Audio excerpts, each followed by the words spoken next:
Makasih, langsung aja. Apa yang ditanyakan? Apa? 3 ya? 3 aja penanya. 1. Apa? Pak, ini soal beras Pak, kemarin katanya surplus 3,6 juta ton. Oke. Sebenarnya di pasaran Di 4,8 juta.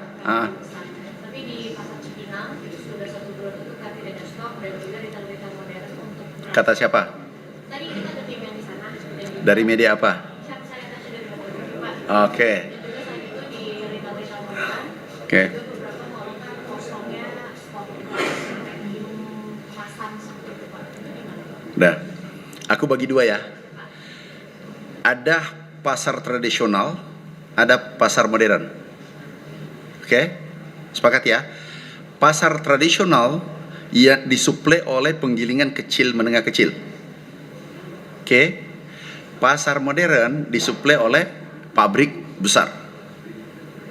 Oke? Nah, pabrik besar jumlahnya seluruh Indonesia 1065. Pabrik kecil, menengah 7.300. Pabrik kecil 161.000. Ini ditangkap dulu ya.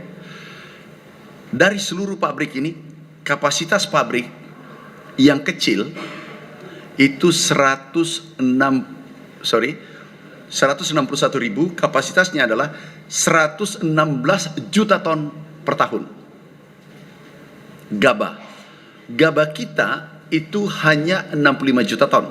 Pertanyaan saya, teman-teman wartawan, apakah dengan penggilingan kecil cukup untuk menggiling produksi beras Indonesia?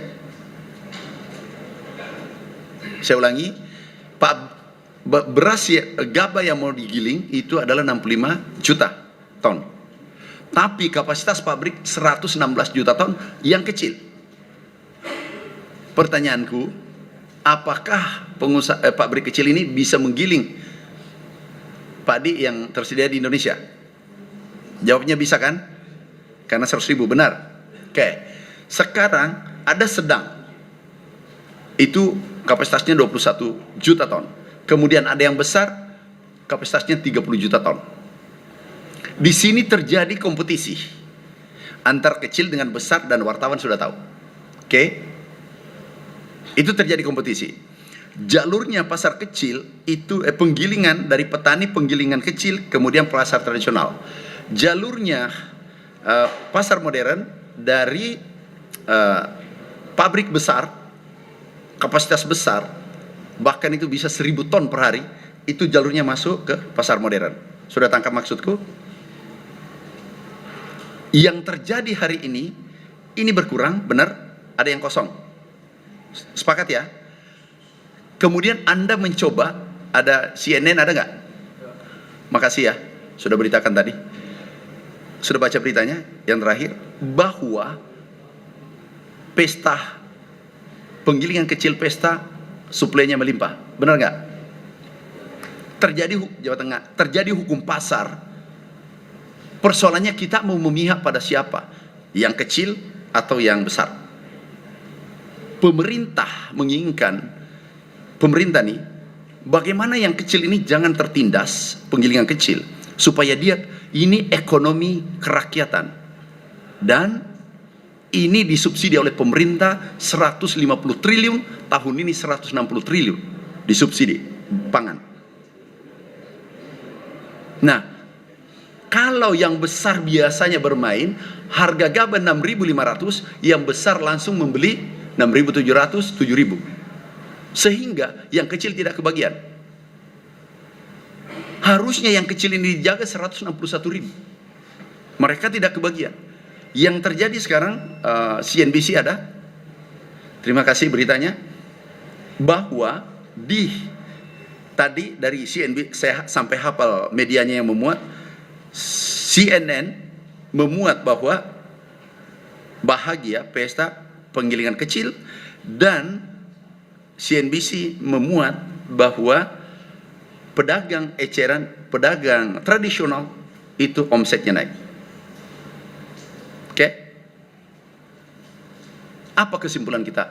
Yuk, jangan tindas yang kecil. beri ruang ekonomi, kerakyatan ekonomi kecil ini jangan diganggu. Ini yang besar kalau bisa kami beri karpet merah, masuk di perkebunan, bangun pabrik gula, itu ratusan triliun di sana butuh investasi.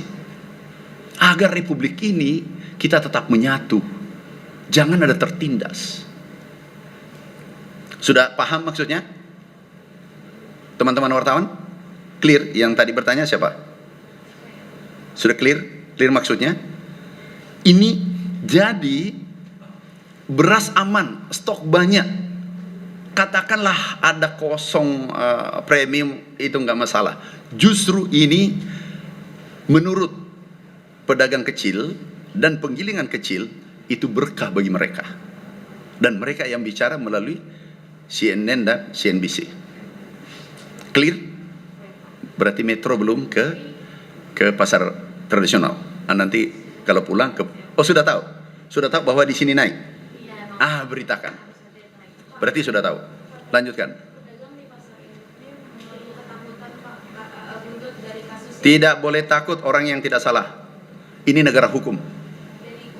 Tidak boleh takut kalau tidak salah. Ini negara hukum. Apa? Enggak ada yang terdatang, berarti ada pengalihan. Karena beras meningkat, beras surplus 4,8 juta ton, stok kita tertinggi sepanjang sejarah 57 tahun, sekarang 3,9 juta ton setelah kita operasi pasar. Operasi pasar kita siapkan, sampaikan tolong teman-teman media, 1,3 juta ton kita keluarkan beras. Kita guyur ke pasar. Sambil menghidupi yang kecil ini. Ini nanti akan terbentuk struktur pasar baru. Paham maksudku? Ada pergeseran, konsumen lari ke tradisional. Dia lebih percaya tradisional, transparan, terbuka, murah. Kalau premium 17.000, 18.000, di sini harganya 13.000 sudah bagus berasnya. Itu secara alami nanti terjadi pergerakan. Logik kan? Sangat logik kan?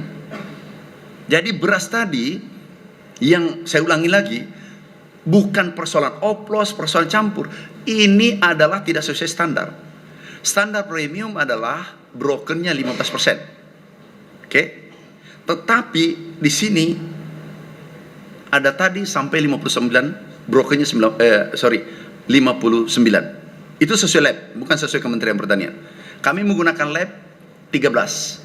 Dan ada sampel kami ambil tadi ada 10, itu 33, brokernya 33%, dan itu dianggap premium. Pelanggarannya di situ. Clear? Masih ada pertanyaan? Pak, kalau soal satu klasifikasi jenis beras yang Doakan, tadi pembahasan. Itu mungkin lebih bagus nanti ke depan. sudah sampai mana Pak? Tadi pembahasan, mungkin berikutnya setelah 17 Agustus kita arahan Pak Minggo tadi ratas. Nanti harganya jadi berapa Pak harga beras? Nanti setelah diputusin. Oke, masih ada? Kenapa? Doakan. Kita berdoa bersama. Yang jelas di sini akan ada fenomena baru, terbentuk struktur pasar baru, penggilingan kecil bereaksi, happy, bahagia, pengecer bahagia. Udah. Wartawan tersenyum. Udah. Itu kan? Enggak masalah. Mau kosong nggak masalah, mau separuh nggak masalah. Yang jelas produksi kita aman, itu sesuai USDA, United States Department of Agriculture, Pertanian Amerika, bahwa kita signifikan meningkat, yaitu 34,6 juta ton. Target kepada kami itu adalah 32 juta ton. Kemudian sesuai FAO kita 35 juta ton. Kemudian sesuai BPS tertinggi 7 tahun. Terakhir kenaikan 14%, dan itu kita harus syukuri. Oke? Jadi stok aman, beras aman. Kalau ada terjadi kontraksi, terjadi perubahan struktur pasar, terbentuk struktur pasar baru, itu menguntungkan produsen, menguntungkan konsumen. Yang harga yang harga 17.000 itu berkurang jumlahnya. Kemudian yang harga 13.000 naik jumlahnya. Menguntungkan nggak konsumen? Teman-teman wartawan, jawab dong kalau baik. Menguntungkan nggak? Ayo sudah, makasih. Yang penting sudah paham, jangan sampai salah tulis lagi. Ada pertanyaan lagi? Tapi apa kisi-kisi buat harga batas atas? Udah, yang berlalu. Atau di tengah-tengah? Gimana? Yang harga batas Tunggu aja, sayang, tunggu aja. Tunggu.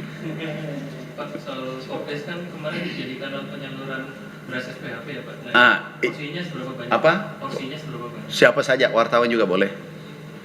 Kita, pemerintah, siapa menyalurkan, tetapi jangan dioplos. Ini benar, jangan dioplos. Siapa saja bisa edarkan SPHP. Kita gerakan, kami target naik 5.000. Hari ini sudah naik 2.500 per hari, 2.500 ton. Target 5.000, kemudian 7.000 sampai 10.000 per hari. Ton kita target. Kalau pembagiannya dengan pasar tradisional, retail dan lain, Asal jangan dioplos, itu aja. Komitmen dengan Bulog, jangan dioplos. Titik. Jangan karena ini bagus SPHP, dibongkar kemudian dioplos, kemudian dijual 18.000. Padahal itu untuk rakyat. Dan itu terjadi kan? Ada tersangka kan? Dari Riau kan? Udah. Apalagi? Pak, yang tadi KDM boleh tolong dijelasin nggak ya Pak? Udah, kita cerita beras dulu, tadi sudah selesai, sudah lewat. Ini Juga Pak yang cetak sawah di Indramayu. insya Allah kita akan bangun cetak sawah. Ada? Oke? Pak, soal daging Pak. Sudah, nanti lagi kalau mau kita atur, aku mau makan siang dengan mereka. Kayaknya belum puas. Saya sekarang bukan dengan orang, tapi jangan judulnya di pelintir ya. Ayo, makan di sini.